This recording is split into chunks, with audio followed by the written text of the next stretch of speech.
ഞാൻ പഞ്ചായത്ത് പ്രസിഡന്റ് വെട്ടുകുഴി വേലായുധൻ. പഞ്ചാരക്കരയുടെ ഓമനപുത്രൻ എന്ന് ചുവരെഴുത്ത് കണ്ടിട്ടുണ്ടാവും. മഴ കാരണം ലേശം മാഞ്ഞു പോയിട്ടുണ്ട്.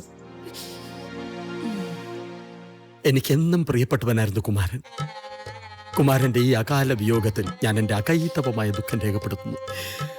എൻ്റെ വിശ്വസ്തനായ അനുഭാവിയും അനുയായിയുമായിരുന്നു മിസ്റ്റർ കുമാരൻ.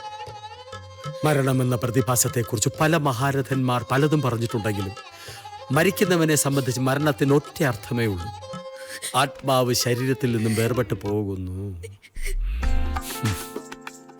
എന്താ പേര്? കുമാരൻ. മരിച്ചയാളുടെ അല്ല, നമ്മളുടെ. ചേട്ടൻ അറിഞ്ഞ വഴക്ക് പറയും. ഓ, വഴക്ക് വേണ്ട, മരണവിടല്ലേ. ഞാൻ വന്ന വഴിക്ക് എന്നെ പോയേക്കാം, മീറ്റിംഗ് ഉണ്ട്. എന്താ പേര്? കുമാരൻ.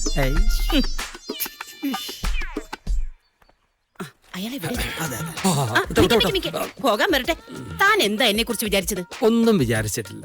വനിതാ സഹകരണം എന്ന് പറയുന്നതല്ലാതെ സഹകരണം അശേഷമില്ല എന്ന് ഈ സന്ദർഭത്തിൽ ഓർപ്പിക്കുകയായിരുന്നു ഞാൻ. സഹകരിക്കാൻ പറ്റിയൊരു മോന്തേ. മുഖം നോക്കാതെ നടപടിയെടുക്കാമല്ലോ. വേണ്ട, എന്നെ കൊണ്ടൊന്നും പറയിപ്പിക്കണ്ട. കഴിഞ്ഞ തെരഞ്ഞെടുപ്പില് താൻ എന്തൊക്കെയാ നോട്ടീസിൽ അടിച്ചു വിട്ടത്? രമണനെ വഞ്ചിച്ച ചന്ദ്രികയെ ഒറ്റപ്പെടുത്തുക എന്ന്. അതിന്റെ പേരില് രമണേട്ടൻ എന്നെ ഇപ്പോഴും സംശയം, അറിയോ? ചന്ദ്രിക എന്നെ വല്ലാതെ തെറ്റിദ്ധരിച്ചു. രാഷ്ട്രീയ വൈരം തീർക്കാനായിരുന്നില്ലത്. സ്വന്തം പൂർവ്വ കാമുകിയെ തിരിച്ചു പിടിക്കാനുള്ള ഒരു കാമുകന്റെ അടങ്ങാത്ത ആക്രാന്തമായിരുന്നു അത് പ്രതിഫലിച്ചത്. ഒരു പൂർവ്വകാമുകൻ. വാടോ. എങ്കിലും ചന്ദ്രികയെ നമ്മൾ കാണും. സങ്കല്പലോകമല്ലീയുല. അത് ഇലക്ഷനിൽ തോറ്റ വനിതാ മെമ്പർ അല്ലേ?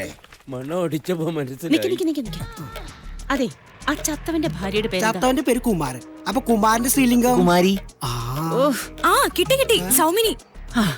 സൗമിനി കുമാരൻ. സൗമിനി കുമാരൻ. സൗമിനി കുമാരൻ.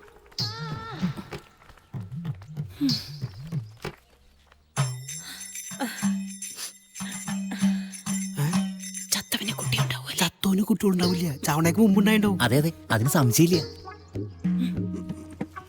അയ്യോ, എന്നാലും എന്റെ സൗമിനി, നിനക്ക് ഈ ഗതി വന്നല്ലോ.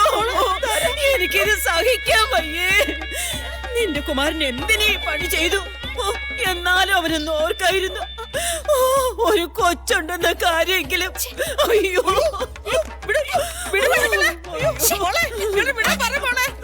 ഇത്ര ചെറുപ്പത്തിലേ നീ വിധവയായല്ലോ സൗമിനി. കണ്ടാൽ ഇത്രയ്ക്ക് ചെറുപ്പമൊന്നുമല്ലല്ലോ.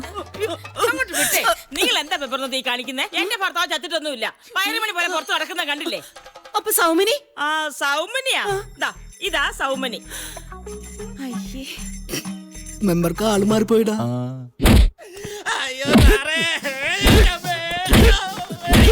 സത്യം പറയടാ, ഈ സ്ത്രീയുടെ മാല നീ മോഷ്ടിച്ചോ? എടുത്തിട്ടില്ല.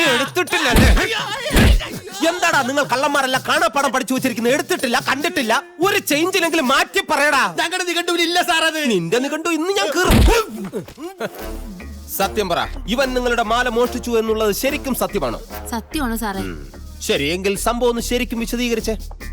ഞാൻ ബസ്സിൽ കയറിയപ്പോ എന്റെ പുറകിൽ നിന്നും തോളിലൂടെ കൈയിട്ടു. 5 മിനിറ്റ് കഴിഞ്ഞപ്പോ മാലയും പൊട്ടിച്ച് ഓടിക്കളഞ്ഞു സാറേ. നിങ്ങളെ തോളിലൂടെ കൈയിട്ട സമയത്ത് അവന്റെ കൈയും പിടിച്ചു വെച്ചിട്ട് നാട്ടുകാരെ കൂവി വിളിക്കാൻ പാടില്ലായിരുന്നു.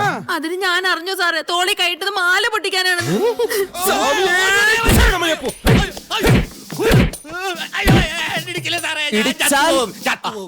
പറഞ്ഞത് കേട്ടല്ലോ. ഇനി ഇടിച്ചാൽ ഇവൻ ചിലപ്പോ ചത്തുപോകും. ഇവൻ ചാകുന്നത് നേരിട്ട് കണ്ട സ്ഥിതിക്ക് നിങ്ങൾ ദൃസാക്ഷിയാകും. പിന്നെ ജീവിതകാലം മുഴുവൻ നിങ്ങൾ കോടതിയിൽ കയറി ഇറങ്ങേണ്ടി വരും. ഇനി ഒന്ന് ആലോചിച്ച് പറഞ്ഞാൽ മതി. നീ സാർ 5 പോയിന്റ് പിറകെ നടക്കുന്നോ, ജീവിതകാലം മുഴുവൻ കോടതി കയറി ഇറങ്ങണോ? സാറിന്റെ ഇഷ്ടം പോലെ.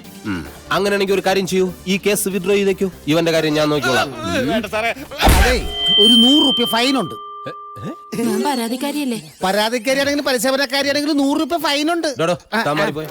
അതും ഇവൻ വിവരക്കേട് കൊണ്ട് ഓരോന്ന് വിളിച്ചു പറയുന്നതാ. ശരിക്കും പുള്ളി ഇത്രയും നേരം നോക്കിക്കൊണ്ടിരുന്നില്ലേ? അതിന്റെ നോക്കൂല്ലേ ബാറ്റ എന്ന് ഇംഗ്ലീഷ് പറയും. ആ പൈസ ഞാൻ 100 മതി തന്നേക്കൂ.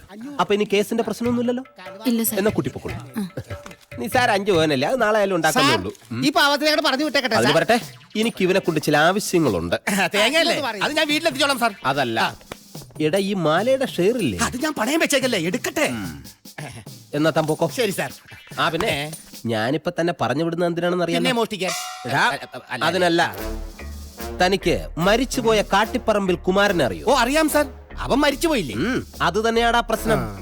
അവന്റെ ശവം എങ്ങനെയെങ്കിലും ഒന്ന് കണ്ടുപിടിക്കണം. താൻ പുറത്തൊക്കെ ഇങ്ങനെ മോഷ്ടിക്കാൻ നടക്കുന്നതല്ലേ? എവിടെയാണ് കിടക്കുന്നതെന്ന് തേടിപ്പിടിച്ച് എന്റെ കൈ കൊണ്ട് തന്നു കഴിഞ്ഞാൽ എനിക്ക് അഭിമാനിക്കാം, നിനക്ക് ഉപകാരമുണ്ട്.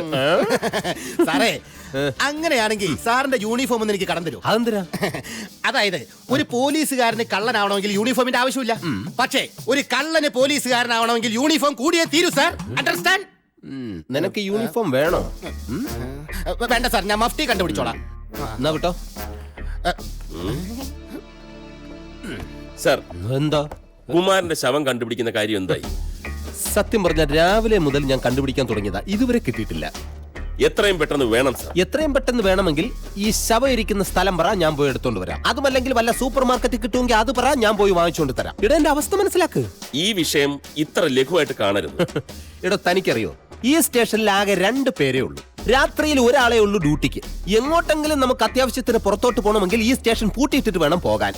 പിന്നെ തനിക്കറിയോ, ദാ ഇപ്പൊ ഇവിടുന്ന് ഇറങ്ങി പോയില്ലേ, അവനോട് വരെ ആ ശവം എവിടെയെങ്കിലും ഉണ്ടെങ്കിൽ തേടി പിടിച്ചു കൊണ്ടുവരാൻ ഞാൻ അപേക്ഷിച്ചിരിക്കുകയാണ്.